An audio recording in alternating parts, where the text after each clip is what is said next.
சிவாய நம. திருச்சிற்றம்பலம். தென்னாடுடைய சிவனே போற்றி, எந்நாட்டவர்க்கும் இறைவா போற்றி.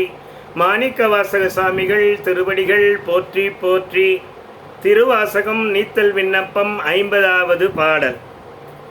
ஏசினும் யான் உன்னை ஏத்தினும் என் பிழைக்கே குழைந்து பேசருவேனை விடுதி கண்டாய்.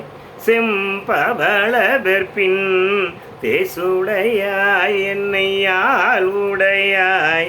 சிற்றுயிர்க்கிறங்கி காய்ச்சின ஆலம் உண்டாய் அமுதுன்ன கடையவனே.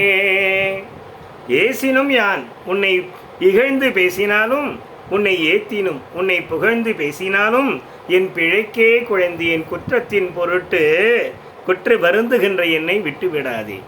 உன்னை புகழ்ந்து பேசினாலும் உன்னை இகழ்ந்து பேசினாலும் என் குற்றத்தின் பொருட்டு வருந்துகின்ற என்னை விட்டுவிடாதே. செம்பவள வெற்பின் தேசுடையாய், செம்பவளம் போன்ற செம்பவள மலை போன்று இருக்கின்ற தேசுடையாய், பிரகாசமாக திரு பவளமலை போன்ற ஒளி உடைய திருமேனி உடையவனே, என்னை ஆளுடையாய், என்னை ஆளக்கூடியவனே, என்னை அடிமையாக கொண்டவனே. சிற்றுயிர்க்கிறங்கி, சிற்றுயிர்களுக்கெல்லாம் இறங்கி, தேவர்களுக்கெல்லாம் இறங்கி, காய்ச்சென ஆழம் உண்டாய் கொதித்து எழுந்த பார்க்கடலிலே கொதித்து எழுந்த நெஞ்சினை உண்டவனே. அமுது உண்ணக்கடையவனே, தேவர்கள் அமுது உண்ணுமாறு செய்தவனே. கடையவனே, கடையவனாக பிரளயம் வந்துற்ற காலத்திலும் அழிவில்லாத எப்பவும் நிலைத்து இருக்கக்கூடிய எம்பெருமானே. சிவாய நம. திருச்சிற்றம்பலம்.